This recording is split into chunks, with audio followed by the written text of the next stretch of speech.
नमस्कार फ्रेंड्स, आज हम बात करेंगे सूर्य ग्रहण की। ये जो है it's a total solar eclipse, पूर्ण सूर्य ग्रहण है। ये 8 अप्रैल को पड़ रहा है।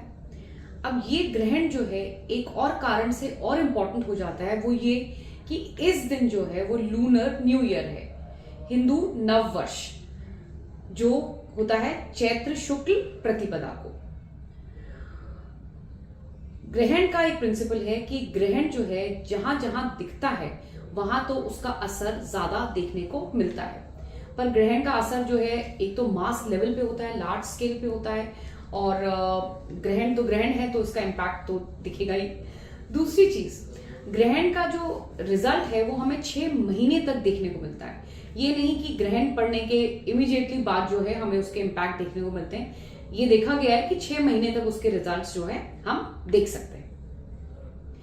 अब ये जो ग्रहण है ये सूर्य ग्रहण है, इसमें सूर्य इन्वॉल्व है। सूर्य जो है वो कारक है पावर के, गवर्नमेंट के, किंग के, राजा, प्रधानमंत्री, प्राइम मिनिस्टर, जो भी हेड ऑफ द नेशन है उसका जो कारक है वो है सूर्य।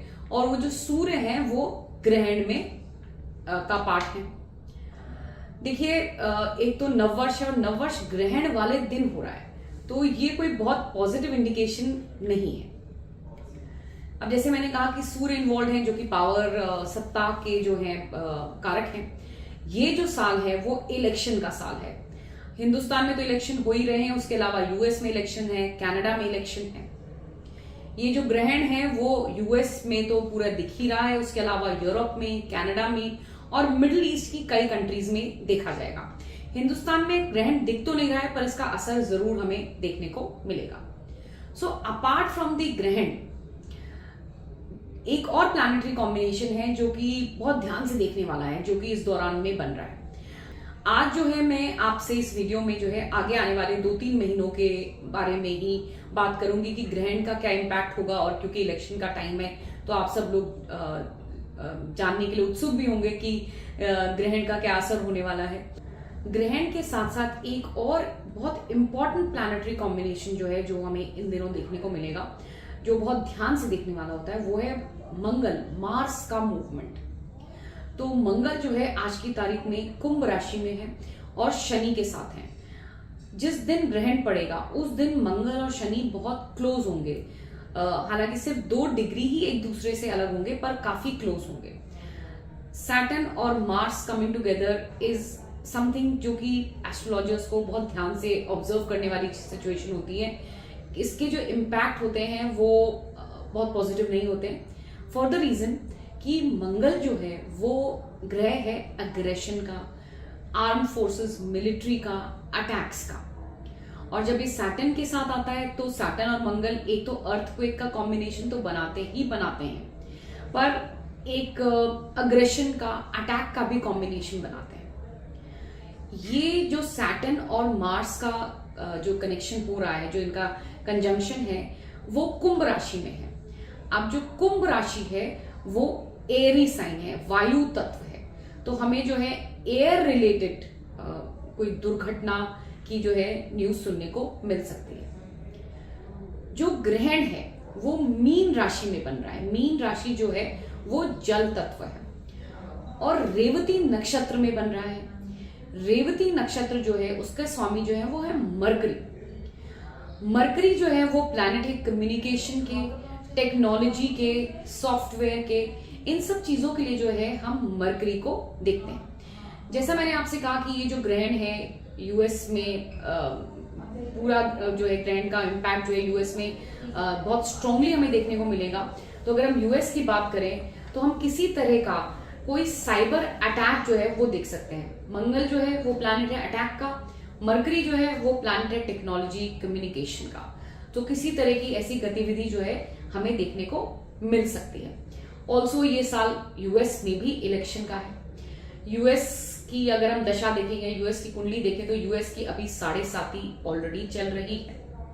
और जो ये ग्रहण है वो अष्टम भाव में, 8th हाउस में बन रहा है, जो कि बहुत अच्छा इंडिकेशन नहीं दे रहा है। बहुत कंफ्यूजन, बहुत उथल पुथल, षड्यंत्र वगैरह ऐसी चीजें जो है हमें वैसे भी इलेक्शन के दौरान ऐसी चीजें देखने को मिलती भी है। यूएस के ये जो सैटर्न और मार्स का कॉम्बिनेशन हो रहा है, ये 7th हाउस में हो रहा है। 7th हाउस जो है आपकी इमेज का भी होता है, और जैसे मैंने कहा मरकरी का इन्वॉल्वमेंट है, मरकरी प्लैनेट कम्युनिकेशन का है। सो यूएस के लिए खास करके ऐसा कुछ हो सकता है कि कम्युनिकेशन से संबंधित कोई प्रॉब्लम आके खड़ी हो जाए। जो शब्द हैं उनका इस तरह से इस्तेमाल किया जाए, या शब्दों का इस तरह से हेर फेर हो कि वो जो है यूएस की इमेज के लिए अच्छा ना साबित हो।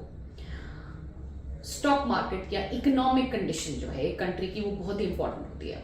जो अभी का जो ग्रहण आ रहा है, जो आगे आने वाले 3-4 महीने, इनफैक्ट जो पूरा साल है, वो जो इकोनॉमिक कंडीशन है यूएस की, उसके लिए अच्छा नहीं है। It's a time of recession. जब हम इकोनॉमिक कंडीशन की बात करते हैं तो सिर्फ यूएस ही नहीं, कनाडा, इनफैक्ट पूरा यूरोप के लिए जो है ये साल economically is not a good year. Stock market में भी बहुत ज्यादा वॉलेटिलिटी हमें देखने को मिलेगी। आप में से बहुत से लोगों ने मुझसे इजराइल के लिए भी पूछा है। तो देखिए, ये जो ग्रहण है वो इजराइल की प्रॉब्लम्स को और ज्यादा बढ़ा रहा है। इजराइल को एक चीज का बहुत ज्यादा ध्यान रखना है, जो उनके नेबर्स हैं उनसे उनको और फ्रेश चैलेंजेस देखने को मिलेंगे, और ज्यादा अग्रेशन से जो है ये वॉर आगे बढ़ेगा। अब हम बात करते हैं इंडिया की। 23 अप्रैल को मंगल जो है वो मीन राशि में प्रवेश करेंगे और वो राहु को ज्वाइन करेंगे। ये इंडिया की हिस्ट्री में देखा गया है, जब जब राहु और मार्स एक साथ आते हैं तो वो किसी तरह का कम्युनल टेंशन या कम्युनल रॉइट्स जो है वो उसको बढ़ावा देते हैं। राहु जो है वो रिप्रेजेंट करता है माइनॉरिटी कम्युनिटी को। मार्स, जैसे मैंने आपसे बोला, प्लैनेट है एग्रेशन का, अटैक का। तो माइनॉरिटी कम्युनिटी में आप एक अग्रेशन देखेंगे, किसी तरह की कम्युनल रॉयट्स की भी न्यूज आपको सुनने को इस दौरान में मिल सकती है। ये 23 अप्रैल से 31 मई तक का पीरियड है जब राहु और मंगल एक साथ होंगे, और इंडिया में वही टाइम है जब इलेक्शंस भी होंगे। देखिए, इस ग्रहण में जो भी बेनिफिक हैं, प्लैनेट्स हैं, उन सब पे कोई ना कोई मेलेफिक इन्फ्लुएंस है। कोई भी बेनिफिक प्लैनेट मेलेफिक इन्फ्लुएंस से बाहर नहीं है। जुपिटर, गुरु, जो कि प्लैनेट है विजडम का, नॉलेज का, उन पे शनि की दृष्टि है। मरकरी जो है वो रेट्रोग्रेड है, वो भी प्लैनेट है इंटेलेक्ट, इंटेलिजेंस के। तो क्या हो रहा है, इन दोनों शुभ ग्रह पे पाप ग्रह की दृष्टि होने से जो विजडम है, जो ज्ञान है, जो नॉलेज है, उसका सही उपयोग नहीं होगा, और एक तरह का कंफ्यूजन जो है वो और ज्यादा बढ़ेगा। जैसे मैंने कहा, ग्रहण जो है वो जल तत्व की राशि में, मीन राशि में बन रहा है। तो किसी तरह का जल तत्व से, मतलब जल के स्रोत से, वाटर बॉडी से जो है अटैक की, या वाटर बॉडी से रिलेटेड, या वाटर बॉडी में किसी तरह के अटैक की भी संभावना हो सकती है। जो ये ग्रहण है जो मीन राशि में बन रहा है, मीन राशि अगर आप चाइना की पत्री में देखें तो वो 3रे भाव को ऑक्यूपाई कर रही है। तो ये ग्रहण चाइना की कुंडली में 3rd हाउस, जो कि नेबर्स को रिप्रेजेंट करता है, उस जगह पे बन रहा है। तो जो चाइना के जो नेबर्स हैं उनको चाइना से किसी तरह के हमले की, या किसी तरह के अटैक की, या किसी मिस्चीवियस एक्टिविटी की आशंका बनती है। अब इंडिया भी जो है वो चाइना का नेबर है, so in this case India has to be little careful. जहां तक इंडिया की इकोनॉमिक कंडीशन का सवाल है, सो देखिए, ग्रहण का नेगेटिव इम्पैक्ट थोड़ा तो आएगा ही आएगा, स्टॉक मार्केट पे भी आएगा। अब बहुत से लोग ये पूछते हैं कि क्या स्टॉक मार्केट 2024 में क्रैश हो जाएगा। देखिए, ऐसा तो नहीं लगता है कि स्टॉक मार्केट क्रैश हो जाएगा, पर हाँ, किसी तरह के बड़े करेक्शन के आने की उम्मीद जरूर है। इलेक्शन टाइम है, आई एम श्योर आप सभी जानना चाहते होंगे कि किसकी सरकार बनेगी, कौन पावर में आएगा। सो देखिए, उसके लिए मैंने ऑलरेडी पहले राहुल गांधी जी की पत्री डिस्कस की है डिटेल में, वो वीडियो बनाया हुआ है। मोदी जी की पत्री भी डिस्कस की है डिटेल में, वो भी वीडियो बनाया है। मैं डिस्क्रिप्शन बॉक्स में दोनों वीडियोस के लिंक भेज दूंगी, आप वो देख सकते हैं। तो वो बात आज हम नहीं करेंगे, वो पता है कि उसमें आप देख लेंगे तो आपको समझ आ जाएगा किसकी सरकार क्या बनेगी। तो ये मेरा छोटा अपडेट था थोड़ा सा ग्रहण के बारे में। मैं आगे आने वाले समय में आपको और भी जैसे जैसे ग्रह दशा बदलती है, क्या स्थिति होगी, किस तरह से सिचुएशन आगे बढ़ेगी, उसके बारे में आपको अपडेट देती रहूंगी। नमस्कार।